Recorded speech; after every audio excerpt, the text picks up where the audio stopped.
taking over, that's a promise, not a threat. Uppercut season off top, you stop breathing. Yeah, so y'all want to get into the preview now, right? I think we desecrated the shoulder roll. Let's go into the Showtime Down Under. Yes. So I like that segue. So basically, as we are waiting for the undisputed champion Jermell Charlo to recover from his injury, which of course, so we have that and Tim Tszyu fight being postponed, which was very anticipated. We were supposed to get it in January, the same day as the Better Beef Yard fight, if I'm not mistaken. So luckily, another fighter decided to, he wanted smoke, and Tim wanted to fight somebody. Enter Tony Superbad Harrison in there. So now, they figured that shit out, and now they will be facing next week for an interim WBO belt, because the WBO was the first up to bat, which Tim was the number one contender. So now it's basically, there's some stakes, because it could be the person who wins this fight will absolutely fight Jermell Charlo next. So, now we have Tim Tszyu, who's a young fighter. Everyone knows him as the son of Tszyu, who was a legitimate all-time great. And anyone who says otherwise can, one of the best at 140 ever. Oh, yeah, it can actually. He was great, but I hated watching him fight. He's arguably the best at 140, though. I ain't gonna lie, I used to root against that nigga all the time. I love watching Tszyu fight, man. I cheered up I was so happy when Hatton beat his ass. I hated his fighting style. I respect him he's a great fighter, but I hated watching him fight. Cause he always looked so fucking beatable. Oh man, I ain't gonna lie, when he beat Shanbei Mental, that shit hurt my fucking heart. Like, good God, like. Damn, that shit was hard. That was difficult to get over. I feel like me and LB both were always rooting against Tim Tszyu. Tszyu, because I was rooting for Ben Taki to beat him. Like, God damn, I ain't go that far. And meanwhile, the Hatton fight pissed me off so much. I never liked Hatton after that. Like, I wanted Hatton beat everything. I'm glad he fought Tszyu dirty. Tszyu hit him in the balls. Hatton said, "Fuck you, bow, nut shot your ass too, motherfucker." Yeah, all that roughhouse shit. Yeah, you like to wrestle motherfuckers and throw them on their knees, nigga. Fuck you. Yeah. That whole fight was because that fight was so rough that Tszyu had to retire because he picked up injuries from that fight because he couldn't fight his own fight. Yeah. Tszyu fights rough, but people just be falling in love with his goddamn right hand and his pinpoint accurate jab. Nah, fuck all that. You see that wrestling and shit he be doing? Y'all like y'all ain't see the Octane Arkel fight. Yeah, he brutalized that guy. Arkel was fucking him up in the first half though. Nigga. Tszyu, who got that uploaded, man? I got that shit on tape. I done seen that shit plenty of times, nigga. Yeah, I think I had that fight when he fought Cotto too. Like, and Cotto fucked him up even worse. So I think Cotto retired him. So I think so.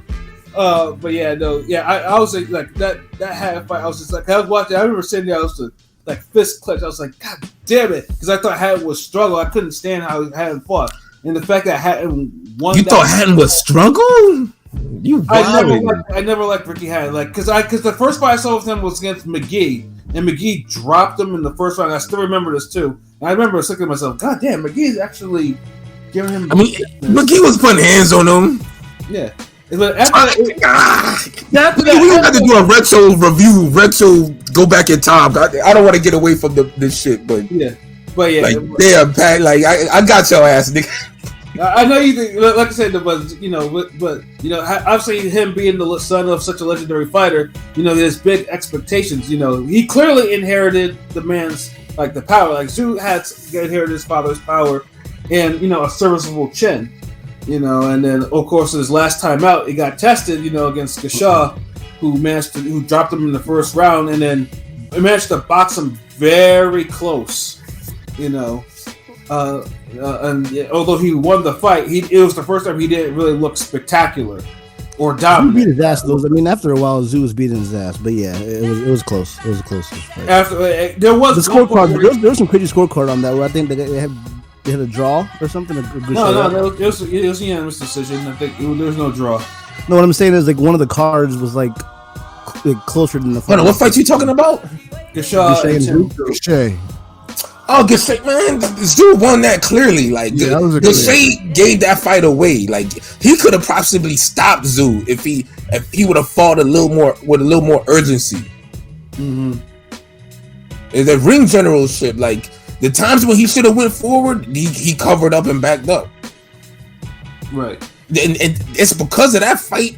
I feel like Tszyu still needed more seasoning because Gashay couldn't give him everything. I want to see him. I want to see him versus like a Tony Harrison type. Even after this, so this is perfect. But the problem is, it's going to be almost a year since he last fought, and that's the problem against someone like who is seasoned like Tony Harrison. Like if he fought maybe 4 months after his last fight, 5 months, I would have said cool, like he's ready for Tony Harrison, but. He had hand surgery. He had to do surgery. So yeah, he had surgery. I'd rather him jump in the fire off of that performance after the surgery, everything, and go after Tony instead of fucking around all this because the division already moving slow with Jamel being hurt, and it's no like Fundora and because 154 Sharks, my nigga.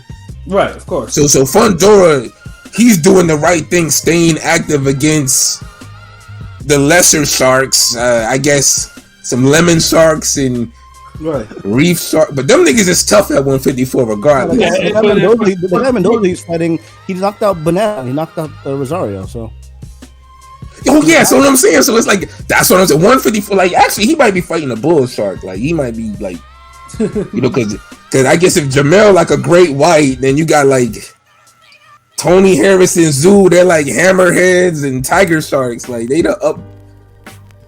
I mean, they up there. Like they the top shit. So, but that's the thing. Like Tszyu needed someone to be a little more to box him a little more, punch at him a little more, show him a little more before he fought like a Castaño or a Jermel. Yeah, and Tony's that guy. And like I said before, like I'm always amazed from Tony's transition from being a puncher, which he was a damn good puncher, to being more of he was a boxer puncher for a little bit, but he's like mostly a boxer because he hasn't stopped or dropped anybody in quite a while. I think because before he was with Emmanuel Stewart, rest in peace, and he used to like Emmanuel Stewart. Stewart wasn't the white. He was like, no, don't box this motherfucker up. If he's hurt, try to put him away. That was his thing. Was a proponent of that. It's like, no, don't let this motherfucker hang around. Like, if you can put him away, do that, and that's what he did. But then when Stewart he had a different style. He walked guys down, and his offense was the focus. Yeah. He's a master boxer. I mean, stamina aside, skill wise, he's a great boxer. I don't want to say he's a master boxer. He's not a master. Yeah, I think niggas just. Thank you, King P. He's really good. He's really good boxer. He's very good. Master boxer is taking it a little. Yeah, because motherfuckers taking that shit to another level. When you say master boxer, you better say master boxer and be like Pernell Whitaker, master boxer. Yeah, you're right. Yeah, you know what I mean? Like niggas is going overboard with that master boxer. He's one of the better at 154. Let me rephrase that. Because I mean, the dude does have a very clean loss to Willie Nelson, so master boxer he is not. And this and see, before niggas be talking about all this goddamn durability shit, look, this is boxing. Durability is a part of it. But if you lack the durability, we go back to the other D word. Defense. Would you say so? Defense will have to. If your durability is a 5, your defense need to be a 9, 8, 9, 10, nigga. Would you say Tony Harrison is it more durability or just like his stamina when he slows it's down? Both. It's a little bit of both. It's not his. It's this defense and his durability. You can't be a master boxer and your defense is not like he's getting tired and just falling apart. He's getting tired. He's getting his ass whooped, getting tired, getting all of that shit happening. Once he gasses it, yeah, but it becomes apparent, after 4 or 5 rounds, he's not the same fighter. Usually, he was honestly better off as a puncher, in my opinion, because he fought with more urgency, and I think he like. It stopped him from fucking worrying about if I could take the other guy's punch. Right. Like he looked like he really be focusing on that shit. Yeah, and like I said, and further things because like I said, he hasn't stopped anyone in probably about almost 5 years. But I mean, he's a good boxer, but master boxer he is not. Because like I said, he has a loss to Willie Nelson, which was a huge upset. And then the Hurd one, I mean, he threw everything at Hurd. Like he actually was a puncher in that fight. He threw everything, but Hurd just did what he did, and eventually he got worn down by Hurd coming forward, and Hurd put him down with one punch.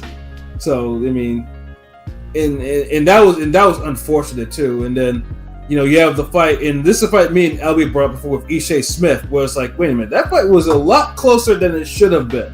I mean, he won, but it was not a fight that I'm just saying to myself like, because after the fight, because I didn't think he would actually beat Jermell Charlo, and I still think he didn't beat Jermell Charlo the first time. I thought Charlo won that like a 7. That's what I'm saying. He never fucking beat Jermell. Like, dude, like master boxer. Like, get the fuck, like, dude, like. He was boxing. He was boxing the shit out of Charlo in the second round until boop, he got knocked out. Yeah, because he got more offensive. I think. Yep. I mean, both guys got more offensive in that fight, but yeah, he just got he got more careless in that fight. Yep. Yeah, because he started getting cocky and shit. Like, dude, master boxers don't be fucking getting cocky in fights where they know they can get they fucking shit pushed back. Right. But I mean, hey, but at least he at least did. He did become champion and stuff like that. And but then of course the Perella fight. I mean, we all know that was the first fight after his father passed, and that fight should have been an L, but unfortunately Perella got jobbed by the judges on that one. And Roy Jones by proxy. Yeah, pretty much. Because there's not enough bit is said about Roy Jones' coaching performance for that fight, because Perella's not like some big name guy, like, right. But he had Perella looking like a motherfucking top 10 fucking contender in one of the damn most stacked, dangerous divisions in boxing. Yeah, whatever happened to Perella? I know. He had like one fight after that, right? But Tony did look good. Yeah. I know Pascal mentioned it, but Tony he looked really good when he beat Sergio Garcia. He beat him better than Fondora did. He did. Yo, honestly, that's Tony Harrison's best performance. If like I could understand why people would pick him to beat Tszyu off of that fight. I get it. He looked great in that fight. I'm picking him. I'll just say that right now. And I've said this for a while. I'm picking Harrison to beat Tszyu. Yeah, and I'm see, as much as I want to. I mean, like I said, Tszyu is young, and I mean, Tszyu his boxing is not that. Tszyu is not refined at all, and he's very hittable. But his tangibles make up for it. Like Tszyu is mean. Yeah. He's mean, and he does not. But he's going to be over aggressive, and that over aggression is either going to help him in the end or it's going to drown him. So I mean, as much as I don't know if Harrison's the guy to make him pay for being mean. Right. Like if Harrison's gonna win, Harrison probably either has to knock him out early, and he could do that. I can see Harrison dropping him. I can see Harrison dropping Tszyu. Harrison would have to do something like that, because as the fight goes on, because Harrison's stamina and his punch resistance, like I said, it goes down in the fight, and Tszyu is not the type of person you want that to have, because Tszyu will actually stay on you. Tszyu is like the Hulk, really. He gets angrier and starts punching harder, and it goes on for the whole distance. Right. Or until he knocks the ass out. But that whole, I'm going to fight harder will get him prone to being a little sloppy at times. Like, he hasn't, like, it's funny you said that. He's Hulk, but he's like beginning stage Hulk, where he hasn't learned how to tame his anger and like use it like to the best of his abilities. Like, so I mean, he's been using it fine. Like, the thing is, the opponents have gotten tougher and better. Right. Like, the thing is, Inoue and Gaucher, they're not offensive like that, but they're tough dudes. They are. But Tony has a real slick style where I can see him getting a UD, depending, in the hometown scoring. But he could look, dude could glide around the ring all he want, but offense is gonna be what wins that fight because y'all forgetting how hard Tszyu hits to the body. Yeah. Like Tszyu is sloppy, but he has a crude, mean slop. He's like a more refined Marco Huck. But with a little bit of his father in him. Right.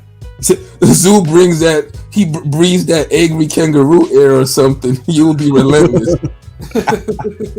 To me, honestly, this is Tszyu KO written all over it. Like, I would go as far as say maybe 9 rounds, 10 rounds, really. Like Harrison needs to like. If I was Harrison, I'm reverting back to the damn old form. And try to walk Tszyu, try to push Tszyu back, and knock him out, or or run him into something. But Andrew's right. So Tony will need a Haney-like performance with focus. If Tszyu has moments of buzzes Harrison, they'll give him the nod. Well, they won't give him the nod. Like if he buzzes Harrison, it's gonna be a wrap. He gonna knock his ass out. Yeah, exactly. The only nod is gonna be nodding his head off the canvas and shit. Like like I said, and that's the biggest thing with Harrison. Like Harrison has the boxing ability and he does have the punching power. But yeah, like I said, but it's just like for a guy has a loss to like someone like Willie Nelson, like he can be put away by a Tim Tszyu. Now Tim Tszyu boxing him up would give me proof that he's probably ready for a trial if he boxes him up. But if he knocks him out, it's par for the course. But at least it's just for the type of opponent that he could possibly face or whatever for experience. But yeah. I mean, both is gonna eat the experience because both is gonna make him better whether he knocks him out or brutalizes the guy for the distance. Mm-hmm. Because you're doing it with the guy that people are saying is a master boxer. So don't take the credit away now. Like hold on. If he wins, he wins. Like, if he wins, like great. Like if Harrison puts on like the points he did against Garcia and wins clearly and gives him, and of course it's in Australia too. Then great. Then we get Harrison Charlo 3, which will sell on PBC, especially the shit talking that will happen between those two. Like it'll be shit talking galore. But Mel gonna have to engage it. He can't do that Wilder Fury shit and be just like, nah. Tony Harrison, you a cornball, nigga. You a cornball. Tony was grilling. Tony's good. He can't match up with him outside the ring on the mic because Tony will just cook him. Like Tony was cooking him all year. Like even when we were supposed to like fight that one time, but Tony caught injury. Tony still had to talk his shit. It was like, he was. And Coda got delivered to Saturn or some planet that night. Yeah, they had a little face off. That little show with the face off, and Tony Harrison, just mic skills are just different than. Yeah, Tony can actually one of the few fighters that can actually talk shit, talk real shit. Yeah. And cook niggas on the mic. Let's say, I've met him. It's cool, but nigga get knocked out too fucking much to be doing all that goddamn funny. That's a Detroit nigga for you though. That's what they do. I guess I'm from an era where Detroit niggas, James Toney type niggas, motherfuckers talked all that shit and really was knocking niggas out and weren't getting stopped all over the place. Lights out. So it just. That's the shit. Like, I'm from Florida. Niggas got jokes. Niggas shit talk all the fucking time. But me, it's just I can't. Like, I know Mel. It gets to Mel, but looking at it, I'm just like, this nigga running his mouth too much. For every time I breathe on this nigga, he wobbled. Like, I don't think I could take him serious. Like, that's like a chihuahua just running his fucking mouth. But the chihuahua got hands. But if you just hit the chihuahua once, you're like it's done. Respectfully, because it probably sound like, damn, nigga, what do you do to you? Like, he ain't do shit, nigga. Tony didn't do anything. It's just, Tony could box his ass off, but the defense ain't better than the durability, right? Like it needs to be. and for people like, no, you know, I always go back. Corey Spinks, he didn't have the best chin, but that defense, you can be a fan of how he fought, or if you want, whatever, but he only got knocked out once in his career. But the thing is, he's been hurt a bunch of times. Oh yeah, he did. And dropped, and people say he's chinny. And only what K9 and Zab stopped him. Oh no, yeah, K9. I like to forget the K9 fights, but then you know I don't really like K9 at all, so I try to forget. I know, but I gotta give K9. I mean, shit. Hold on. I mean, we ain't gonna give Detroit their props, nigga. Like, I mean, K9 stopped him twice, which still just aggravates me. Yeah, so you see what I'm saying? Like, you was about to forget 2 fucking knockouts. Yeah. Nah, the fucking Kobe Spitz chinny as fuck. And I mean, even Carlos Molina, who's not a big puncher himself, dropped him. You know, you see what I'm saying? So that's what I'm saying. But even what the one fight it proved like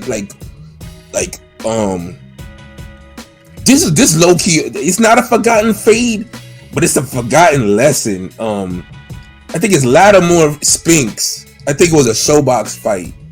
Yeah, I remember that fight. Yeah, because he probably should have lost that fight too. On the no, Spinks won that shit. Like, Spinks got dropped early, got dropped hard, and he got up and he fucking outboxed Lattimore, and he did it on some standing in front of him. He cut all that running shit out, and he just peppered him with the jab and combos and the right hook. Yeah, I might need to run that back, but I could run that fucking back. Spinks won. That was one of Spinks' best performances, but it slept on because it wasn't a big fight. But he fought a young puncher and survived that shit. Because I remember thinking that Lattimore won it, but I might need to run that back because there's 2 fights where Lattimore's. I remember that and Katana handing him his ass like in his last fight. Like, yeah, Katana beat the shit out of Lattimore. That's the reason why I remember that fight more than that one. Okay. Now you got to run that. Trust me, God. But yeah. So that's what I'm kind of saying with like Spinks. That's what Tony Harrison is missing. Like, like the defense need to be a little better. Like, yeah.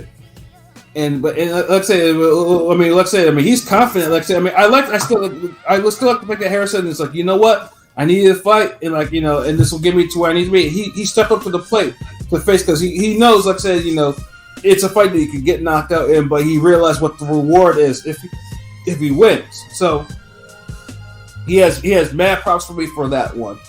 But yeah, so what about predictions? So what are we thinking now? Elby, you said 9th, 10th round for Harrison or for Tszyu? Yeah, 9th round Tszyu knockout.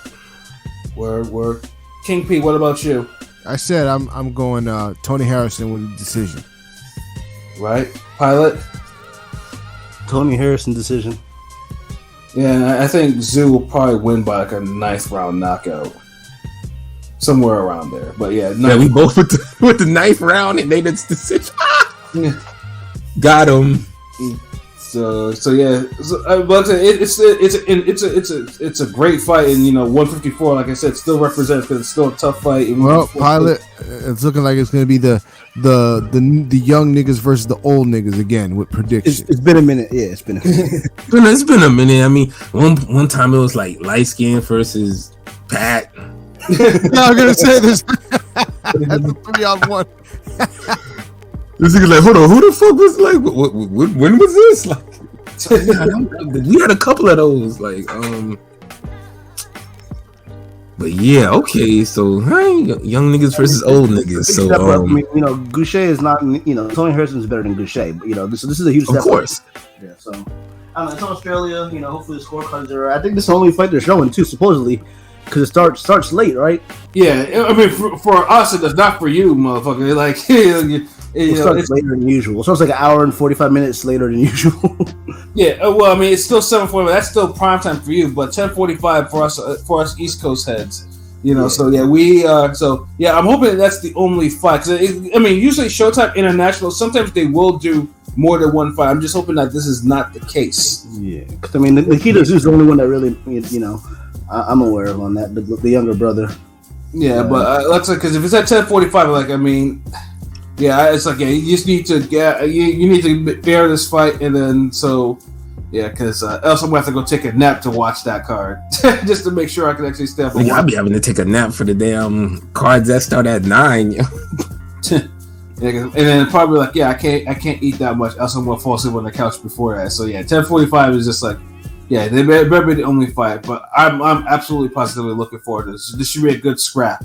It looks like either Tszyu takes another step towards like decreasing the odds of him facing Charlo, or Android says we get Harrison Charlo 3 for the midsummer. It's the midsummer nightmare. Yeah, that we don't need. Right.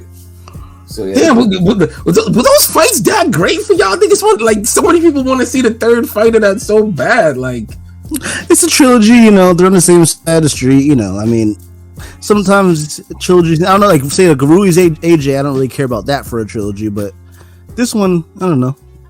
If Tony wins, I don't mind it, but they're gonna milk it because, like, say Harrison Charlo, because, like, say, I don't mind it, but the way niggas is acting like it's some. I look at it as like it's almost like fucking Golovkin Canelo. Like one nigga won both fights. What the fuck I need to see a third one for? Fury Wilder. Fury Wilder. But at least Wilder. Nah, I ain't no fucking least with Wilder. I ain't want to see that shit either. Yeah, I definitely didn't want to see no damn Fury Wilder. But the third one that just ended up being better than it was supposed to be. Yeah, the third one was the best of the trilogy, though. We all didn't want it at first, but I still didn't think much of it because, like, outside of one round, Wilder still got his ass handed to him because Wilder was getting hit with so many cleans. Oh my god, I don't even want to revisit the defense theme. Like, I feel like it's Sesame Street tonight. Like, what's the letter D for defense, nigga? Like, duck, durability. Yeah. Take some steam off the punches. Don't let a big nigga get off on you like that. Pause. So it's like Tony Gas Tank. I mean, Tony Gas Tank in his prime was decent. It was. I guess Tony Gas Tank is a case by case basis. Like but even then, he had the defense enough where he wasn't getting his ass kicked. Right. Like Roy Jones beat him, but Roy Jones ain't like just kick his ass. Maybe a couple rounds, but it wasn't though like like kicking his ass is Richard Hall. Right. Now, if you want to say like Roy Jones kicked somebody's ass, then Richard Hall. Yeah. That was a crazy motherfucking ass whooping. Lord have mercy, that was an ass whooping. Yeah, I mean, they still make IG highlights on that shit to this very day on that. I mean, But, I was like Rome. I was telling Rome about that fight for like the first time like a month ago, and that shit like blew his mind. Niggas like, yo, did this nigga just run behind him and hit him with his other punch? Yeah, let's say and we had to practice that shit on the mids just to get it out our system. Like, yo, that shit was crazy. Yeah, let's say. I mean, Roy.